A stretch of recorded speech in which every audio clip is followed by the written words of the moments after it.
കഴിഞ്ഞ video upload ചെയ്തപ്പോൾ കുറേ പേര് ചോദിച്ചായിരുന്നു ഇതുപോലെ നിറച്ച് ചക്ക ഉണ്ടായി നിൽക്കണ പ്ലാവ് കാണാൻ സാധിക്കുമെന്ന്. നിങ്ങൾ തൃശ്ശൂർ ജില്ലയിലുള്ളവരാണെന്ന് വെച്ചിട്ടുണ്ടെങ്കിൽ തൃശ്ശൂർ ജില്ലയിൽ ഒരുവിധം എല്ലാ വീടുകളിലും ഇതുപോലെ ഉണ്ടാകും. ഇനി എവിടെയും കണ്ടില്ല എന്ന് വെച്ചിട്ടുണ്ടെങ്കിൽ നിങ്ങൾ നേരെ മാപ്രാണത്തേക്ക് വരാം. അത് കഴിഞ്ഞിട്ടൊരു 23-ാം തീയതിക്ക് ശേഷം നമ്മുടെ ഒരു ഏപ്രിൽ 23-ാം തീയതിക്ക് ശേഷം വിളിക്കുകയാണെങ്കിൽ ഞങ്ങൾ അവിടെ ഉണ്ടായിരിക്കും കേട്ടോ. അപ്പോൾ നിങ്ങൾക്ക് ഈ പ്ലാവ് കാണാം കേട്ടോ.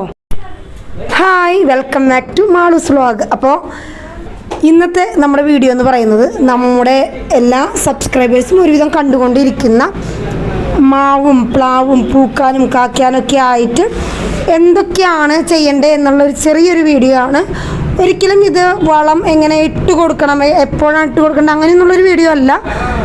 നിങ്ങൾ എന്തൊക്കെ കാര്യങ്ങൾ ഒരു 5-6 കാര്യങ്ങൾ നമ്മൾ മാത്രം നല്ല രീതിയിൽ ശ്രദ്ധിക്കാമെന്ന് വെച്ചിട്ടുണ്ടെങ്കിൽ നമ്മുടെ ഇതുവരെ കാക്കാത്ത പ്ലാവും ഇതുവരെ പൂക്കാത്ത ഇരുന്നിരുന്ന മാവും നല്ല രീതിയിൽ പൂക്കാനായിട്ട് ഇടവരും. അപ്പോൾ നമുക്ക് സ്ട്രൈറ്റ് ആയിട്ട് വീഡിയോയിലോട്ട് കിടക്കാം.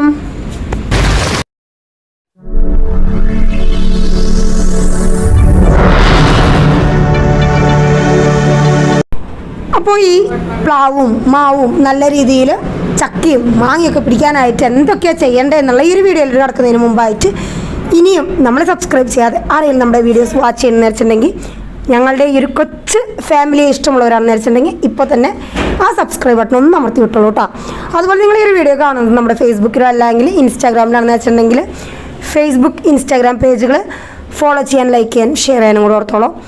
അപ്പോൾ ഇന്നത്തെ നമ്മുടെ വീഡിയോയിൽ ഞാൻ പറഞ്ഞല്ലോ പ്രത്യേകിച്ചുള്ള കാര്യങ്ങളെന്ന് പറയുന്നത്, ആദ്യമായിട്ട് പ്ലാവ് നടുന്നവരാണെങ്കിലും വർഷങ്ങളായിട്ട് പ്ലാവ് നട്ടിട്ടുള്ളവരാണെന്ന് വെച്ചാലും നാടൻ പ്ലാവുകൾ നമ്മുടെ വീട്ടിലുള്ളവരാണെന്ന് വെച്ചാൽ പോലും ഇതുവരെ പ്ലാവിലും മാവിലും ചക്ക കുറേ നാളുകളായിട്ട് വർഷങ്ങളായിട്ട് പിടിക്കാത്തവരാണെങ്കിലും അതുപോലെ തന്നെ നമ്മൾ നട്ട് ഒരു വർഷത്തിനുള്ളിൽ പ്ലാവും മാവൊന്നും കാക്കയെ ഒന്നും ചെയ്യുന്നില്ല എങ്കിലും ഒക്കെ നിങ്ങൾക്ക് എന്തുകൊണ്ടാണ് അങ്ങനെ വരുന്നത് എന്ന് ക്ലാരിഫിക്കേഷൻ ചെയ്യുന്ന ഒരു വീഡിയോ തന്നെയാണിത്. മുഴുവനായിട്ട് സ്കിപ്പ് ചെയ്യാതെ തന്നെ കണ്ടോളൂ കേട്ടോ. ആദ്യമായിട്ട് നമ്മുടെ മാവാണെങ്കിലും പ്ലാവാണെങ്കിലും നന്നായി കായ്ക്കാനായിട്ട് നമ്മൾ ആദ്യം എന്താ പറയുക ഒരു പരിശോധിക്കേണ്ട ഒരു ഘടകം എന്ന് പറയുന്നത് നമ്മുടെ മണ്ണ് തന്നെയാണ്. മണ്ണിലെ pH മൂല്യം നമ്മൾ നല്ല രീതിയിൽ അറിഞ്ഞിരിക്കണം. ഒരു 6 മുതൽ 7 വരെ ഉള്ള pH ഉണ്ടെങ്കിൽ മാത്രമാണ് നമുക്ക് നമ്മുടെ പ്ലാവിൽ ചക്കയാണെന്ന് വെച്ചാലും മാവിൽ മാങ്ങയാണെന്ന് വെച്ചാലും നല്ല രീതിയിൽ ഉണ്ടായി കിട്ടുകയുള്ളൂ. പോഷകങ്ങൾ കുറവാണെന്ന് വെച്ചിട്ടുണ്ടെങ്കിൽ, അതായത് pH മൂല്യം കുറവാണെന്ന് വെച്ചിട്ടുണ്ടെങ്കിൽ ജൈവവളങ്ങൾ ചേർത്തിട്ട് മണ്ണിൻ്റെ ഫലഭൂഷ്ടി വർദ്ധിപ്പിക്കേണ്ടതാണ്. അതുപോലെ തന്നെ നമ്മൾ പല വീഡിയോസിലും എന്തൊക്കെ വളങ്ങളാണ് ചക്കയ്ക്കും മാവിനും, അതായത് പ്ലാവിനും മാവിനൊക്കെ ഇട്ട് കൊടുക്കേണ്ടതെന്ന് കുറേ ഷെയർ ചെയ്തിട്ടുണ്ട്. അപ്പോൾ നിങ്ങൾ എപ്പോഴാണ് വളം ഇട്ട് കൊടുക്കേണ്ടതെന്നൊക്കെ നമ്മൾ ഷെയർ ചെയ്തിട്ടുള്ളതാണ്. സെപ്റ്റംബർ ഒക്ടോബർ മാസങ്ങളിലാണ് ഏറ്റവും നല്ലത് വളം ഇട്ട് കൊടുക്കാനായിട്ട്. എങ്കിലും നമ്മൾ സാധാരണ മാവുകളുടെ കാര്യങ്ങളിലൊക്കെയാണത്. വർഷം മുഴുവൻ കാക്കുന്ന പ്ലാവോ മാവോ ആണ് നിങ്ങൾ മേടിച്ച് വെച്ചിട്ടുള്ളതെന്ന് വെച്ചിട്ടുണ്ടെങ്കിൽ നമുക്ക് ഏത് സമയത്തും വളപ്രയോഗം നടത്താവുന്നതാണ്. വേനൽക്കാലം ഒഴിച്ച് നമുക്ക് എല്ലാ സമയത്തും വളപ്രയോഗം നടത്താവുന്നതാണ്. അപ്പോൾ മെയിനായിട്ടുള്ളതെന്ന് വെച്ചിട്ടുണ്ടെങ്കിൽ ചക്ക നല്ല രീതിയിൽ വളരാനായിട്ട് ചക്ക വളരുന്ന അതായത് നമ്മുടെ വർഷത്തിലെ 12 മാസവും ചക്ക പിടിക്കുന്ന പലതരം പ്ലാവുകൾ നമുക്കിപ്പോൾ ലഭ്യമാണ്. അങ്ങനെയുള്ള ആ ഒരു പ്ലാവുകളൊക്കെ ആണെന്ന് വെച്ചിട്ടുണ്ടെങ്കിൽ അവ വെക്കുന്ന സമയത്ത് അടിവളമായിട്ടും അതിനുശേഷം മേൽവളമായിട്ടും 6 മാസത്തിന് ശേഷം മേൽവളമായിട്ടും നമുക്ക് ഇട്ട് കൊടുക്കാൻ പറ്റുന്ന ഒന്നാണ് നമ്മുടെ ചാണകപ്പൊടിയും എല്ലുപൊടിയും വേപ്പിൻ പിണ്ണാക്കൊക്കെ. അതൊക്കെ ഇപ്പോൾ നമ്മൾ ആദ്യമായിട്ട് പ്ലാവ് നട്ടിട്ടുള്ളൂ എന്ന് വെച്ചിട്ടുണ്ടെങ്കിൽ 2 ചിരട്ട വീതം നമുക്ക് ഇട്ട് കൊടുക്കാവുന്നതാണ്. മണ്ണിലല്ല നമ്മൾ വെച്ചിരിക്കുന്നത്, ഡ്രമ്മുകളിലൊക്കെ ആണെന്ന് വെച്ചിട്ടുണ്ടെങ്കിൽ ഓരോ ചിരട്ട വീതം ഇട്ട് കൊടുത്താൽ മതിയാവും. അതുപോലെ തന്നെ വേനൽക്കാലത്ത് നല്ല രീതിയിൽ നമ്മൾ നനയ്ക്കുകയാണെങ്കിൽ മാത്രമാണ് നമുക്ക് നല്ല രീതിയിൽ ചക്കയാണെങ്കിലും മാങ്ങയാണെങ്കിലും ഉണ്ടായി കിട്ടുകയുള്ളൂ. വേനൽക്കാലത്ത് ദിവസവും 2 നേരം വെച്ച് നമ്മൾ നനയ്ക്കേണ്ടതാണ്. ചെടിയുടെ കടയ്ക്കൽ ഒരിക്കലും പുല്ല് വളരാനായിട്ട് അനുവദിക്കരുത്. ചെറിയ ചെറിയ പുല്ലുകൾ വളരുന്നുണ്ടെങ്കിൽ പോലും നമ്മളത് പറിച്ച് മാറ്റേണ്ടതാണ്. ഇല്ല എങ്കിൽ ഈ മാവിനും പ്ലാവിനും കിട്ടേണ്ട ആ വളങ്ങൾ മുഴുവനും ആ പുല്ല് മുഴുവൻ വലിച്ചെടുക്കുന്നതായിട്ട് കാണാൻ സാധിക്കും. പിന്നീട് ചെയ്യേണ്ടത് നമ്മൾ ഈ മേൽവളം ഇട്ട് കൊടുത്ത് കഴിയുമ്പോൾ ഇടയ്ക്കിടയ്ക്ക് നമ്മുടെ ഈ ഒരു പ്ലാവിൻ്റെ ആണെങ്കിലും മാവിൻ്റെ ആണെങ്കിലും വേര് വളരുന്നതിനനുസരിച്ചിട്ട് നമ്മൾ മണ്ണ് നല്ല രീതിയിൽ കൂട്ടി കൊടുക്കണം. മണ്ണ് കൂട്ടിക്കൊടുത്ത് വേരിൽ ഈർപ്പം നിലനിർത്തുകയാണെങ്കിലും പെട്ടെന്ന് തന്നെ ഇത് കാക്കയും പൂക്കൊക്കെ ചെയ്യുന്നതായിട്ട് നമുക്ക് കാണാൻ സാധിക്കും. പിന്നെ പ്രധാനമായിട്ടും ചക്കയിലാണെങ്കിലും മാങ്ങയിലാണെന്ന് വെച്ചാലും കീടങ്ങളുടെയും രോഗങ്ങളുടെയൊക്കെ ആക്രമണം കണ്ടുവരാറുണ്ട്. അങ്ങനെ ഉണ്ടാവുമ്പോൾ നമ്മളിതിനു മുമ്പുള്ള വീഡിയോസിൽ ഇട്ടിട്ടുള്ള എല്ലാവിധ ജൈവ കീടനാശിനികളും നമുക്ക് ഉപയോഗിക്കാവുന്നതാണ്. ജൈവ കീട നിയന്ത്രണ മാർഗങ്ങൾ തന്നെ ഉപയോഗിക്കുന്നതായിരിക്കും നല്ലത്. രാസവളങ്ങൾ ഉപയോഗിച്ച് കഴിഞ്ഞിട്ടുണ്ടെങ്കിൽ നമ്മളത് കഴിക്കുമ്പോൾ നമ്മളിലേക്ക് വിഷാംശം ഇറങ്ങുന്നതായിട്ട് കാണാൻ സാധിക്കും.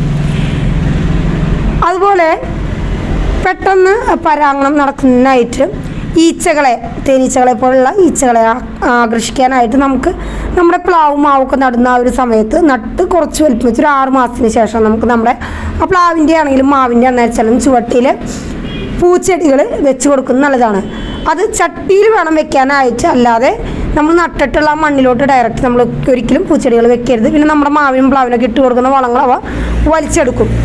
അപ്പോൾ ചട്ടികളിൽ വേണം നമ്മൾ ചെടികൾ വെക്കാനായിട്ട്.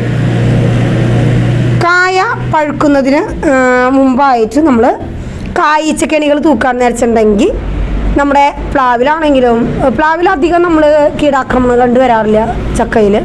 പക്ഷേ മാവിലാണെന്ന് വെച്ചിട്ടുണ്ടെങ്കിൽ ഇഷ്ടം പോലെ പുഴുക്കേടുള്ള മാങ്ങകൾ നമുക്ക് മാങ്ങ പഴുത്ത് വരുമ്പോൾ കിട്ടാറുണ്ട്, മാമ്പഴമായി വരുന്ന സമയത്ത് കിട്ടാറുണ്ട്.